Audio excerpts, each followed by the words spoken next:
जय माता दी फ्रेंड्स, कैसे हैं आप सब फ्रेंड्स। आज के वीडियो में मैं आपको बताने जा रही हूँ वट सावित्री की संपूर्ण पूजा विधि।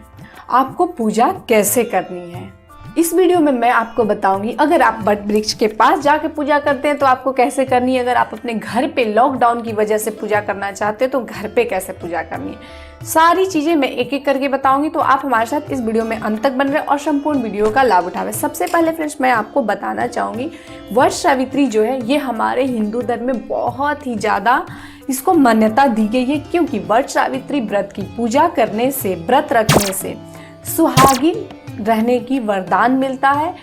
पति की लंबी आयु के लिए सुहागिन महिलाएं यह व्रत रखती हैं। इससे पति का आयु बढ़ता है, दीर्घायु होते हैं पति पर किसी भी तरह की विपत्ति या फिर परेशानी आ जाए उससे उनको निजात मिलता है और पति के हर काम में सफलता मिलता है। इसके लिए हमारे हिंदू धर्म में जो भी पत्नियां होती है, सुहागिन स्त्रियां होती है, इस व्रत को करती हैं। इस व्रत को ज्येष्ठ मास के कृष्ण पक्ष के अमावस्या तिथि को किया जाता है। अब आइए आगे जानते हैं। सबसे पहले फ्रेंड्स मैं आपको बताना चाहूंगी वट सावित्री व्रत के पूजा के लिए आपको सामग्री क्या क्या जरूरत पड़ेगी, नोट कर लीजिए।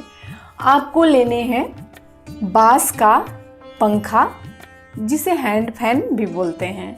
उसके बाद आपको लेना है जनेऊ, पान का पत्ता, सुपारी।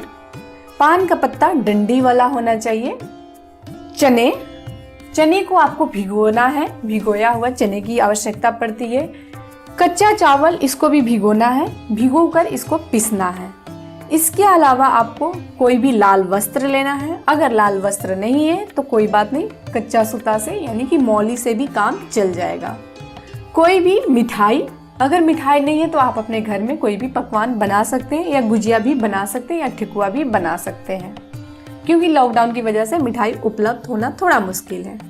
5 तरह के कोई भी मौसमी फल आसानी से मिल जाएगा। फल बांस की टोकरी है तो ठीक है, नहीं है तो कोई बात नहीं, फिर भी काम चल जाएगा। लॉकडाउन की वजह से आप बरगद के पत्ते में भी पूजा कर सकते हैं।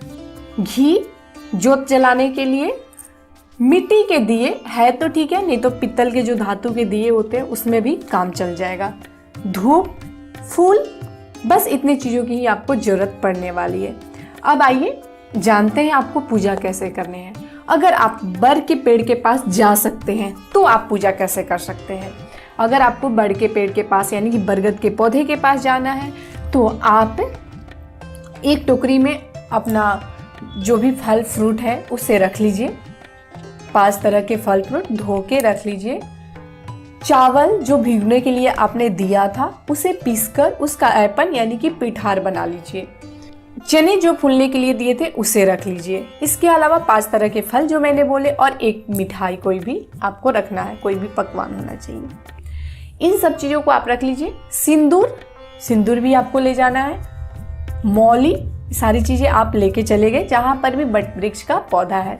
एक और चीज मैं आपको बताना चाहूंगी, आपको जो जल लेना है जिससे कि आपको पूजा करना है वट सावित्री के दिन, इस जल को आपको एक दिन पहले किसी लोटे में रखकर या किसी भी पात्र में रखकर उसको ढक के रखना है और दूसरे दिन यानी कि वट सावित्री के दिन उसी जल का प्रयोग करना है। अब आप उस जल से सबसे पहले आप वट वृक्ष के जड़ में जल चढ़ाइए। जल चढ़ाने के बाद वहां पे पिठार लगाइए, यानी जो चावल को पीस के आपने रखा था उस पर आप सिंदूर लगाइए। उसके बाद वहां पे एक पान का पत्ता रखिए। पान का पत्ता डंडी वाला होना चाहिए। पान के पत्ते पर आपको सुपारी स्थापित करना है। सुपारी स्थापित करने के बाद उस पर जनेऊ चढ़ाना है। सुपारी को बेसिकली हम गणेश भगवान मानते हैं, उस पर जनेऊ चढ़ाना है। जनेऊ चढ़ाने के बाद आप रोली रखें, रोली कुमकुम उस पर चढ़ा सकते हैं। और वट वृक्ष के पास आपने सिंदूर लगा दिया होगा, जैसा कि मैंने आपको पहले बताया। अब यहाँ पर आपको साबुत फल, कोई भी आप साबुत फल वहां पे चढ़ाइए। फल कटे हुए नहीं होने चाहिए, जो आप वट वृक्ष के यानी कि बरगद के पेड़ के जड़ में चढ़ाएंगे। अगर आप नया विवाहित हैं तो आपके लिए आपको 7 बांस के पंखे रखने हैं और एक 8 एक नंबर एक और रखना है, यानी कि 8 रखने हैं। 7 पर आपको पूजा करना है और एक हाँकने के लिए, पंखा मतलब हवा देने के लिए रखना है। अगर आप नवविवाहित नहीं हैं, आपका विवाह का 4-5 साल हो चुके हैं या फिर आपके बच्चे हो गए हैं, तो आपको बस एक ही बांस का पंखा रखना है। उसके बाद आपको 7 पत्ते लेने हैं। अगर आप 7 बांस के पंखा रख रहे हैं तो आपको 7 पत्ते बरगद के नहीं लेने हैं। अगर आप 7 पंखे नहीं रखे हैं तो आपको 7 पत्ते बरगद के लेने हैं।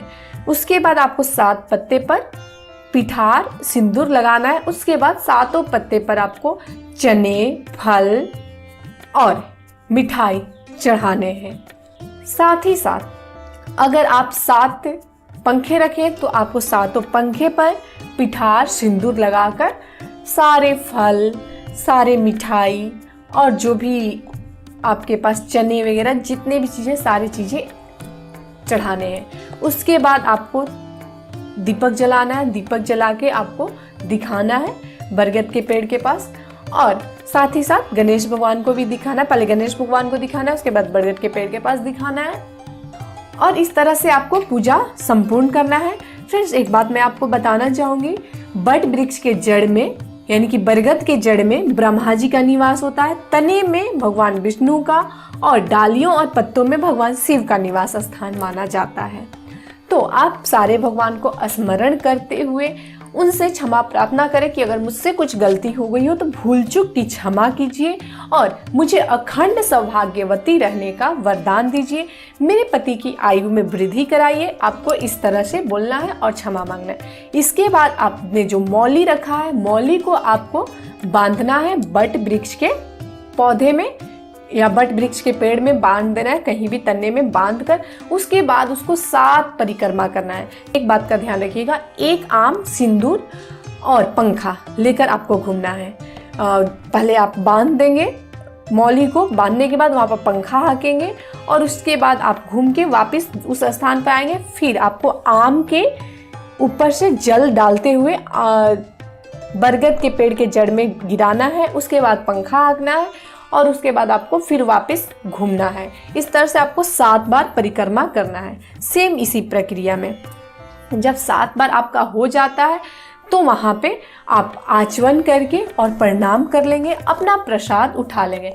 ध्यान रखिएगा, जो जड़ में प्रसाद चढ़ाए हैं वह प्रसाद आप स्वयं ग्रहण करेंगे, लेकिन आपको प्रसाद उठाकर तुरंत वहाँ से चले नहीं जाना। प्रसाद उठाना है, उसके बाद साइड में कहीं आप रख दीजिए। उसके बाद वहाँ पर जितनी भी महिलाएं, अगर ज़्यादा महिलाएं आपको नहीं मिल रही है तो कम से कम 7 सुहागिन महिलाओं को आप सिंदूर लगाइए, उन्हें प्रसाद दीजिए और उनको प्रणाम कीजिए। अगर आपसे बड़ी हैं तो, छोटी हैं तो कोई बात नहीं, सिंदूर लगा दीजिए और उन्हें प्रसाद दे दीजिए। और आपको भी जो महिलाएं प्रसाद देती हैं उनसे प्रसाद ले लीजिए और आप भी सिंदूर लगवा लीजिए। या फिर आप जिनको भी सिंदूर लगाते हैं उनसे वापस जरूर सिंदूर अपने मांग में भी भरवाइए, ये बहुत शुभ होता है। उसके बाद आप अगर अपने मंदिर में ही पूजा कर रहे हैं अपने पति को तो मंदिर में भी कर सकते हैं, नहीं तो आप घर आके अपने पति के पैर को उसी जल से धोइए, उनके सिर पर थोड़ा सा जल रखिए। उसके बाद उनको तिलक लगाइए और उनको भी पंखा हाँक कर उनसे गले मिल लीजिए। बस इतना सा ही इस पूजा में करना होता है और इससे आपको अखंड सौभाग्यवती का वरदान मिलता है। अब जो महिलाएं वट सावित्री के व्रत के लिए, पूजा के लिए बरगद के पेड़ के पास नहीं जा सकती है, वे बरगद की डंडी अपने घर लाएं और एक गमले में लगाकर सेम इसी प्रोसेस से पूजा कर लें। जितनी चीज़ मिलते हैं उतने चीज़ में ही पूजा हो सकता है। तो इसी तरह से आप पूजा कर ले। उम्मीद करती हूँ यह वीडियो आपको पसंद आया होगा। वीडियो पसंद आया हो तो वीडियो को लाइक कीजिए, प्रतिक्रिया में जय माता दी अवश्य लिखिए। तो मिलते हैं इस तरह के अन्य वीडियो के साथ, तब तक आप देखते रहिए हिंदी लाइफस्टाइल। धन्यवाद। जय माता दी।